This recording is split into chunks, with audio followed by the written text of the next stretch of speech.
$86 million is how much the most recent YouTuber-backed game has lost, and what's crazy is it's not the only one.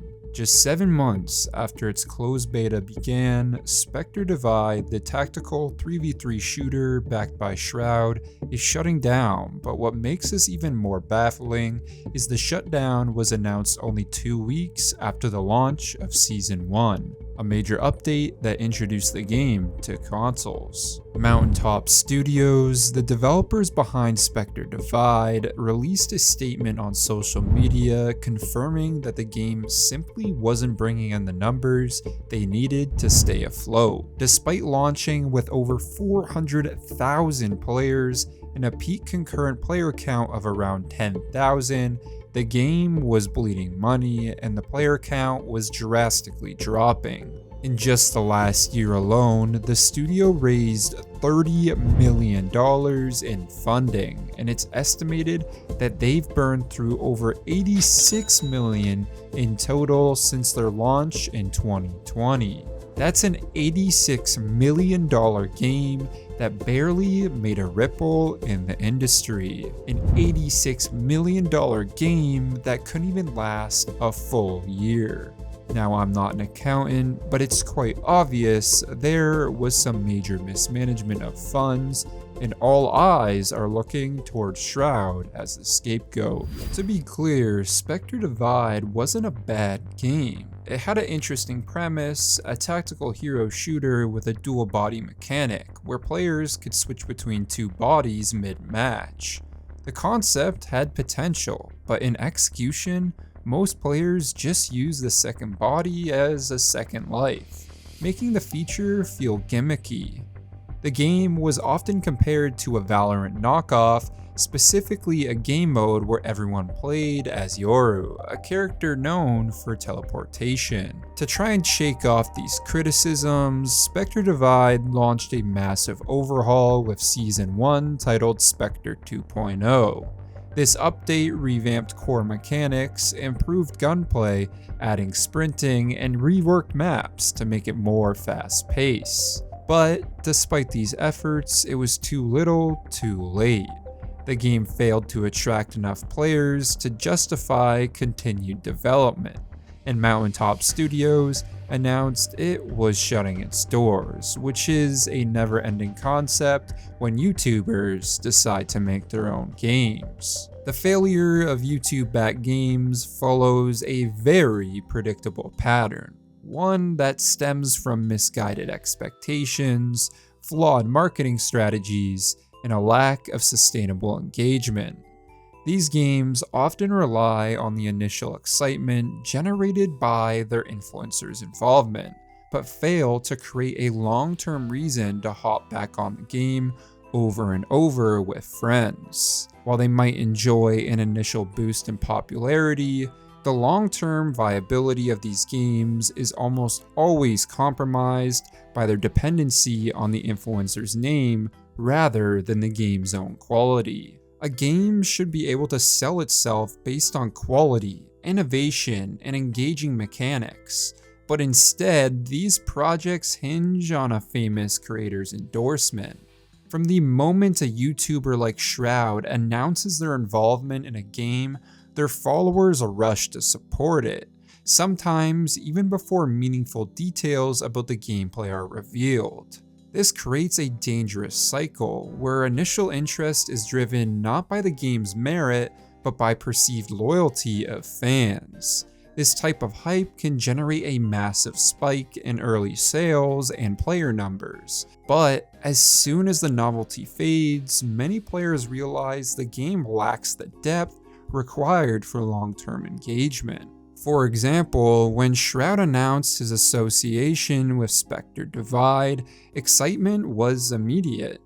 Fans of his Twitch streams flocked to the game's Steam page, intrigued by the idea of playing something supposedly designed with Shroud's input.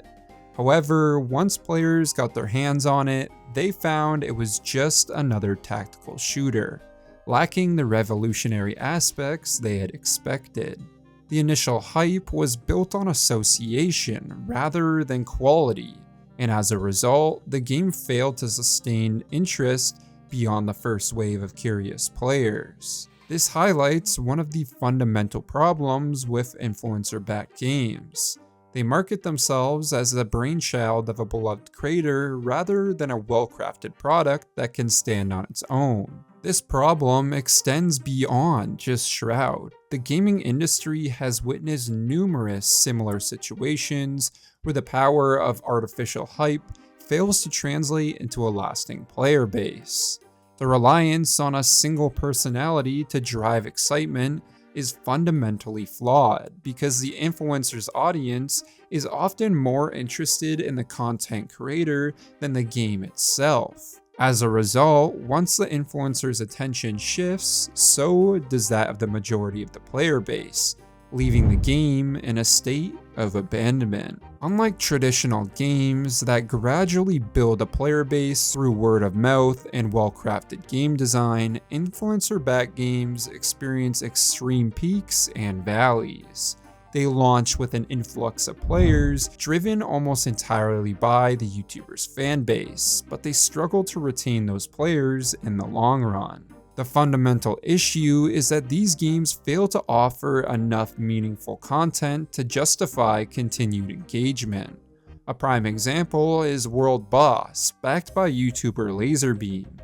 The game saw a massive surge in players during early access, fueled by Lazarbeams' enthusiastic promotion. However, once he stopped actively playing and creating content around it, the player base plummeted.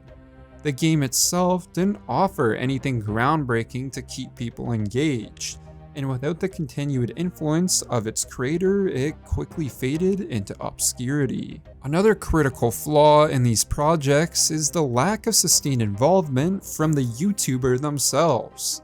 It's very obvious when a YouTuber is absolutely passionate about a product they've been working on for months, or when they're just looking to make a quick buck off their fans. Many influencers take on a passive role, lending their name to a project while actual development is handled by an external studio.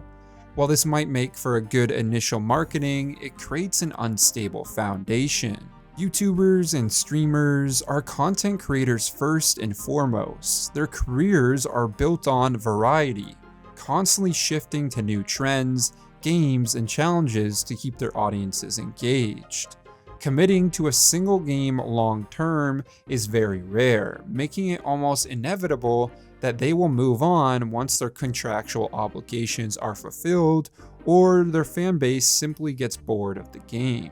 When this happens, the community they brought with them disappears, leaving the game in an unsustainable state. Shroud's involvement with Spectre Divide is a textbook example of this. While he was initially vocal about the project, he only really played the game a handful of times before returning to other content. It's actually so ridiculous how fast these YouTubers move on from the games they apparently dedicated so much time into creating. Looking at Lazarbeams or Shroud's channel, you'd notice they've only posted a handful of videos around the game's premise that they're supposedly creating. I mean, Shroud has been playing Marvel Rivals non-stop and just purchased an esports team for the game. It's obvious that he has zero interest in the game Spectre Divide that he created and isn't even attempting to hide this fact. After the announcement of Spectre Divide's immediate shutdown, many of his fans started calling out his lack of caring. As one person stated, "I cannot stress this enough, games will die without marketing." Shroud made 4 videos on his own game after releasing it. Even though the game's mechanics were interesting and fun to use, nobody bothered to learn. It could have been so much better. Another user stated, "Considering Shroud doesn't even play his own game, we all saw this coming." And lastly, the final nail in the coffin to prove that Shroud really didn't care much about his game is summarized in this tweet that states, "And Shroud didn't even make a tweet about his own game's shutdown. What a joke." The lack of accountability or care for his own game's shutdown and the entire layoff of Mountaintop Studio has been very quiet, yet very loud. With not a single word coming from Shroud, it's obvious that he's moved on from his own game after 6 very short months. The silence is deafening, but there are some people defending Shroud, stating that it wasn't actually his game to begin with, and that he shouldn't be held accountable. But to this point, I have to disagree. I mean, let's just re-watch his announcement video of his game and you tell me if Spectre Divide sounds like his game or not. Alright, so what's up YouTube? I have been working on a game secretly for the past 2 years, and now that secret's out, and that game is called Spectre Divide, made by Mountaintop Studios. This has been a really fun, interesting project because the genre is a tactical shooter. If you want to get in early, we've reserved 10,000 spots in the closed beta, so take a peek at the description below. Regardless if it's technically considered Shroud's game or not, it was absolutely marketed as his, and he should at the very least make a statement about the game instead of streaming Marvel Rivals, while his mods remove any comments related to his failed game. Moving forward, if YouTubers genuinely want to succeed in game development, they need to approach it differently. Instead of simply lending their name to a project, they should take on an active role in ensuring the game is built to stand on its own. This means focusing on long-term development rather than short-term hype, creating games that can exist independently of an influencer's continued promotion, and offering innovation and originality rather than rehashing the existing gaming trends like trying to piggyback off of Valorant. Games like Spectre Divide and World Boss from Lazarbeams serve as cautionary tales. Slapping an influencer's name on a game isn't enough to guarantee success. In fact, it often does more harm than good. The gaming industry is relentless, and unless a project is built on a solid foundation of quality and innovation, it will inevitably join the growing pile of failed YouTuber video games. It's been Sauce from the Viral Kingdom, and if you like this video, you might enjoy this one as well.